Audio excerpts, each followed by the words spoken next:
It is time to look at the 10 C's of conflict management. Now, what I wanted to do is keep it simple for you so that you can remember things kind of like the 6 A's. You can remember those approaches to conflict that are critical, as well as these 10 C's. And when I was doing my research to help look at this from a variety of perspectives, I looked from anywhere from psychological to business to spiritual to home life, to look at these different models to give you a lot of different ways that you could slice up this pizza. Okay, so you might one time in this situation think, oh, for sure, I'm going to do the 5th of the 10 C's, or this one, maybe the 10th one would be best. Okay, so a lot of different tools that you can use and different ways you can approach it, and I hope this will be helpful for you. So let's go ahead and look at these 10 C's of conflict management. The first one is commandments. So we are now on page 12.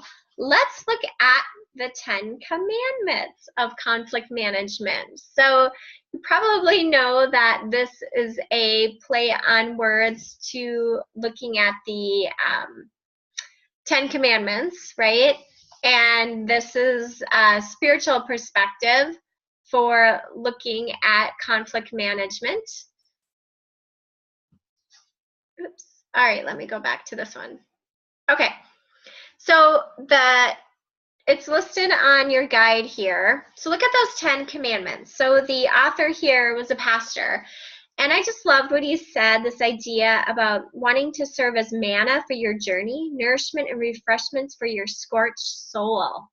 So sometimes on the inner part of us, it can be really challenging. So what I'd like you to do here is pause it and look at the 10 different commandments and circle any ones that you think might be helpful for you.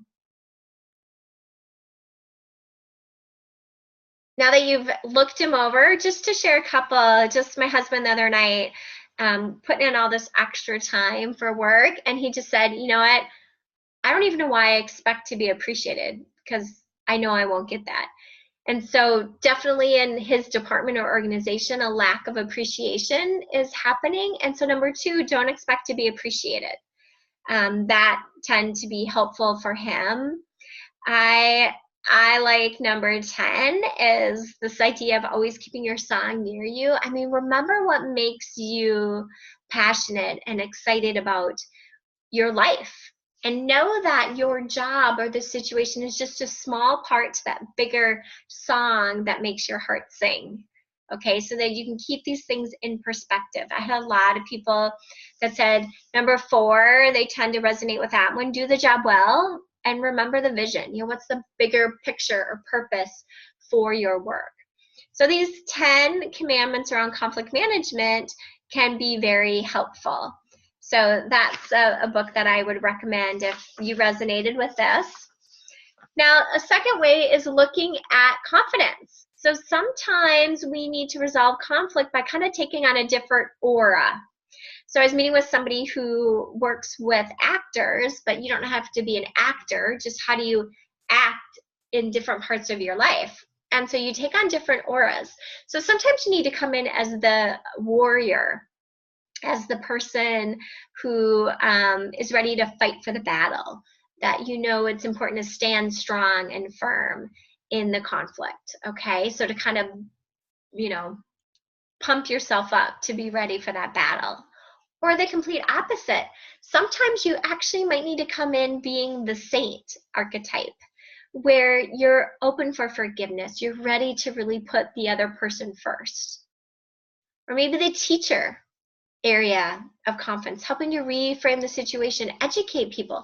Sometimes people don't know what they don't know. So maybe you have to do some education and teaching around this topic to help them. Or the student, how can you learn from whatever situation or perspective to help people grow and be the student in the situation? So what I'd like you to do here is just to go ahead and mark which of these areas tend to be a struggle for you, that maybe you're not as comfortable with. Okay, so for me, it would for sure be the warrior, because if I'm an avoider with conflict, it's hard for me to come in and be a warrior. Like, this is something I'm going to stand strong with. So this can be an area of just building your confidence and knowing in the different ways to do that. Let's look at number 3, the choice to control your response. I would definitely star this because I think this is probably one of the core and most important ones to deal with it. And in fact, the researchers from the book Working With You Is Killing Me. So there's a link below for more information about the book, also a short video.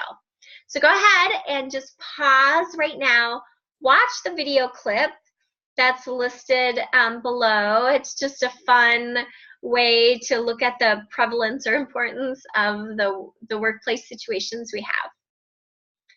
All right, now that you've done kind of getting a fun glimpse of what we have to deal with, they talk a lot about this idea of unhooking. You have to change your reaction emotionally to these upsetting situations by unhooking, okay? They said in the guide here, unhooking is a system that gives you the tools for managing yourself and taking charge of your work life, okay? It helps you do something different than just your automatic response. The 4 essentials of unhooking. Let's go ahead and take a look at these. Sometimes we need to unhook physically. So that means we might need to actually get up and move, stretch, okay? Take a deep breath, go for a walk. Do something that you are changing. Again, the power of the breath can do wonders in that.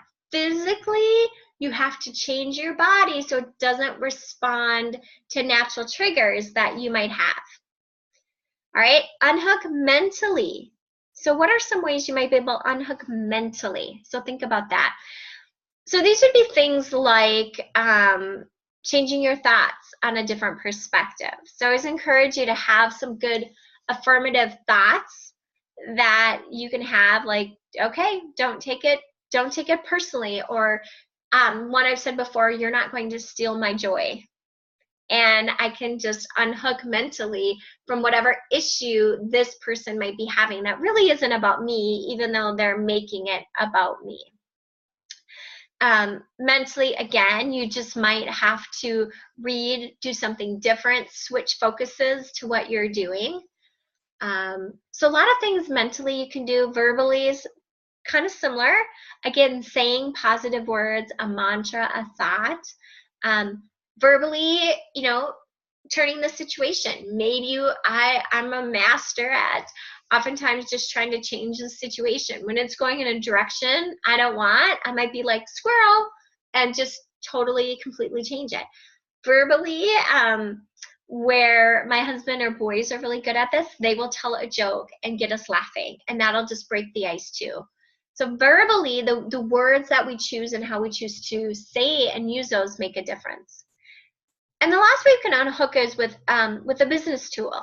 So that's what's awesome that you're taking this course, is we're giving you tools of different ways you can unhook than you've done before. Okay, so you can look at the conflict resolution model, the different personality types. There's a lot of different things in here that you can do to help that. So think about what other kinds of business tools, maybe you've gone through some communication training or listening training. We'll get into some of that as well. But those are ways that you can help to control your response. So I mentioned how this is important, so it does have a page 2 to page 3.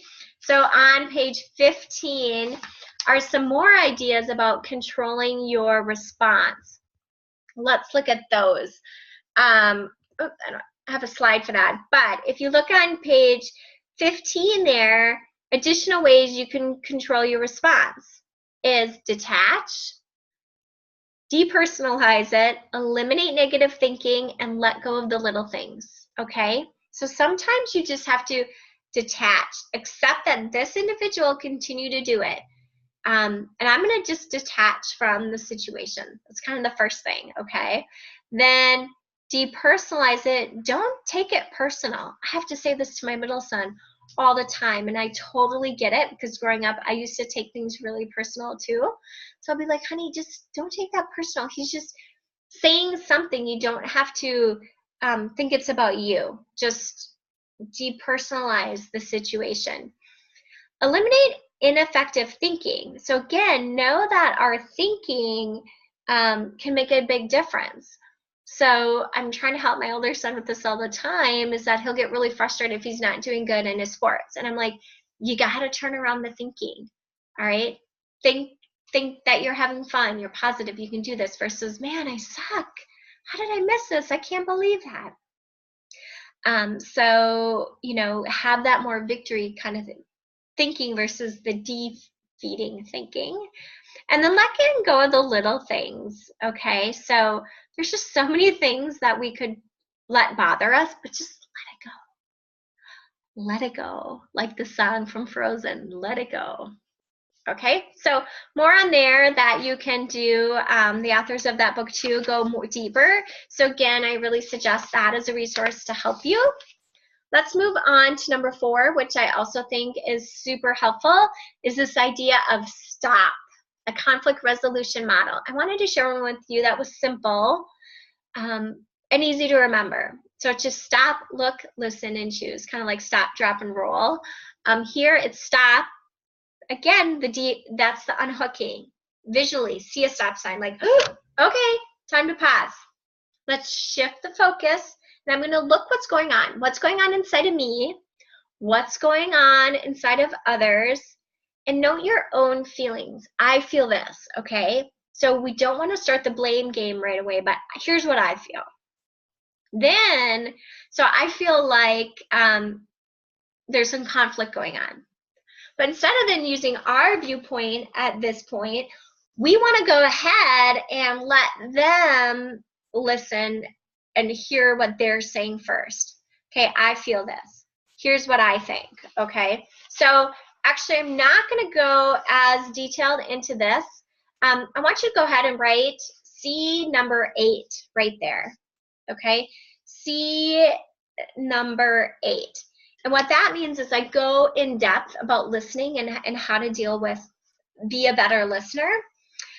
Empathetic listening versus a pie. Again, a pie means that we tend to throw a pie into people's faces from our own viewpoint. Okay, we want to, assess the situation. We want to probe from our viewpoint. We want to interpret what we think or evaluate what others are feeling. So again, we want to assess it from our perspective, probe from our perspective, interpret, and evaluate, okay? So once we've listened, we seek first to understand the other person and then be understood. It comes from 7 Habits of Highly Effective People, Stephen Covey's number 5th habit. And then we get to choose. We get to choose our response. Again, I'd go ahead and say C number 3. We talked a lot about that choice and how we want to respond, thinking about our tone of voice, our body language, our words, all of that matters. All right, so a great model to look at. Number 5 is also a fun, more collaboration model. And what I like about this, I'm not going to spend a ton of time on this. You can look through it, but it just helps you ask some really good questions, because the questions that we ask tend to be the answers we'll get. So sometimes we have to learn how to ask other more in-depth questions. These allow you to look at it, the what's in it for me, WIIFM, if you've heard that acronym before. But then we also get to look at it, what's in it for the other person, as well as what's in it for us together, okay? So we have all those different perspectives of how we can look at this model in more of a collaboration approach. This is called the Integrative Conflict Management model. Okay, so again, encourage you to look at those questions to help you. Let's move on then to number 6 of the 10 C's of conflict management. And number 6 is communication.